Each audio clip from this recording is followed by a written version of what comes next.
నా పేరు మా తుగ్గల గ్రామము. నా పేరు ఇట్లనా సార్? మాట్లాడమ్మా, మాట్లాడు. నా పేరు సరస్వతి. మీ చెయ్యి వదిలే, నువ్వు చెయ్యి తీసేనా? హలో సార్, నా పేరు సరస్వతి సార్. మా తుగ్గలి గ్రామము. నేను ఓన్లీ ఇక్కడ సమస్యలు అయితే చెప్పకూడదా సార్? ఏవైనా సమస్యలు ఉంటే చెప్పాలా వద్దా? సమస్యలు తెలుసుకునే దానికే కదబ్బా నేను వచ్చింది. చెప్పు. మీరు మాకి సొంతం అన్న లాంటి వారు కాబట్టి మేము ఏదైనా సమస్యలు వస్తే మాకు డైరెక్ట్ గా అంటే ఎవరు మాకు పలకరు. మేమేమంటే బీద ఫ్యామిలీ కాబట్టి మీరు అందరి నోళ్ళల్లో అన్న అన్న అని అంటున్నారు కానీ మమ్మల్ని మీ దగ్గరికి చేర్చే వాళ్ళు ఎవరు లేరు మా సమస్యలు చెప్పుకోవడానికి. నిజమా కాదా? మా ఆయన ఆరోగ్య సార్ చెప్పడానికి సరిగా నాకు మా ఎక్స్పీరియన్స్ వస్తుంది సార్. చెప్పమ్మా, చెప్పు. వినపడుతుంది సార్. మా ఆయన ఆరోగ్యశ్రీ కిందనే ఆరోగ్య మిత్రగా వర్క్ చేస్తున్నాడు సార్. మేము ఈ ఆరోగ్యశ్రీ కిందనే మా జీవన భృతి ఉన్నది. గత 12 సంవత్సరాలుగా మా ఆయన అందులో వర్క్ చేస్తూ సడన్ గా ఒక 2 years బ్యాక్ చనిపోయినాడు సార్, హార్ట్ అటాక్ వచ్చి. తర్వాత మాకు ఎటువంటి ఆధారము లేదు, కానీ మా పిల్లలకి అమ్మ ఒడి ఇలాంటివన్నీ అయితే వస్తున్నాయి సార్. మాకు మైక్ ఇస్తే కదా సార్ మేము ఏమైనా మీకు చెప్పడానికైనా. ఇతను మైక్ ఇవ్వమంటే ఏమంటాడు? సరేమ్మా, ఇందాక డాన్స్ చాలా బాగా చేసావు నువ్వు. మేము ఏదైనా పొగడాలన్నా ఏదైనా అనాలన్నా మాకు రైట్ ఉంటుంది కదా సార్. నువ్వే పట్టుకోబా మైకు. వద్దంటున్నాడు సార్. నువ్వేదో పట్టుకుంటావు నాయన మైకు, ఇచ్చేసేయి. సరే సార్. నమస్తే సార్. జగన్ అన్న, నాకైతే ఎటువంటి జీవన భృతి లేదు. నాకేమైనా మీరు సాయం చేయగలరేమో అని డిగ్రీ క్వాలిఫికేషన్ చేసినాను. ఎన్నిసార్లుగా అన్ని చేస్తున్నాను, కానీ పింఛన్ కానీ లేదు సార్. మెయిన్ మీరు అందరికీ పింఛన్ ఇచ్చినాను అన్నారు కదా. నాకు మా ఆయన ఆరోగ్య దాంట్లో వర్క్ చేస్తున్నందుకు మరి వేరే ప్రాబ్లమ్స్.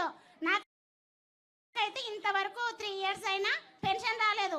పెన్షన్ ఒక్కటి ఎందుకో నాకు రావట్లేదు సార్. వచ్చేటట్లు చూస్తారేమో అని. వేరే పని అంటే మేము చేయలేను. నా క్వాలిఫికేషన్ డిగ్రీ. ఏమైనా నా క్వాలిఫికేషన్ సరిపడా మీరు సీఎం కాబట్టి ఏదో ఒక చిన్న జాబ్ ఇప్పించిన. ఇదే నా పేరు సార్. మా తుగ్గల గ్రామము. నా పేరు ఇట్లనా సార్? మాట్లాడమ్మా, మాట్లాడు. నా పేరు సరస్వతి. మీ చెయ్యి వదిలే, నువ్వు చెయ్యి తీసేనా? హలో సార్, నా పేరు సరస్వతి సార్. మా తుగ్గలి గ్రామము. నేను ఓన్లీ ఇక్కడ సమస్యలు అయితే చెప్పకూడదా సార్? ఏవైనా సమస్యలు ఉంటే చెప్పాలా వద్దా? సమస్యలు తెలుసుకునే దానికే కదబ్బా నేను వచ్చింది. చెప్పు. మీరు మాకి సొంతం అన్న లాంటి వారు కాబట్టి మేము ఏదైనా సమస్యలు వస్తే మాకు డైరెక్ట్ గా అంటే ఎవరు మాకు పలకరు. మేమేమంటే బీద ఫ్యామిలీ కాబట్టి మీరు అందరి నోళ్ళల్లో అన్న అన్న అని అంటున్నారు కానీ మమ్మల్ని మీ దగ్గరికి చేర్చే వాళ్ళు ఎవరు లేరు మా సమస్యలు చెప్పుకోవడానికి. నిజమా కాదా?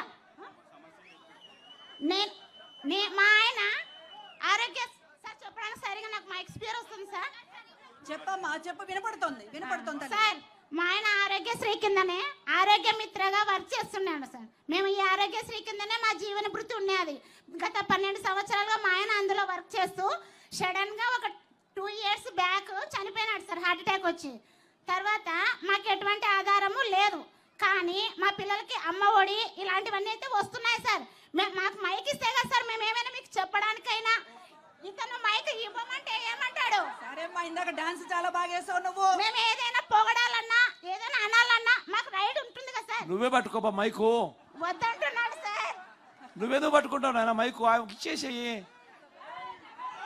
సరే సార్. నమస్తే సార్. జగన్ అన్న, నాకైతే ఎటువంటి జీవన భృతి లేదు. నాకేమైనా మీరు సాయం చేయగలరేమో అని డిగ్రీ క్వాలిఫికేషన్ చేసినాను. ఎన్నిసార్లుగా అన్ని చేస్తున్నాను, కానీ పెన్షన్ కానీ లేదు సార్. మెయిన్ మీరు అందరికీ పెన్షన్ ఇచ్చినాను అన్నారు కదా. నాకు మా ఆయన ఆరోగ్య దాంట్లో వర్క్ చేస్తున్నందుకు మరి వేరే ప్రాబ్లమ్స్. నాకైతే ఇంతవరకు 3 years అయినా పెన్షన్ రాలేదు. పెన్షన్ ఒక్కటి ఎందుకో నాకు రావట్లేదు సార్. వచ్చేటట్లు చూస్తారేమో అని. వేరే పని అంటే మేము చేయలేను. నా క్వాలిఫికేషన్ డిగ్రీ. ఏమైనా నా క్వాలిఫికేషన్ సరిపడా మీరు సీఎం కాబట్టి ఏదో ఒక చిన్న జాబ్ ఇప్పించిన. ఇదే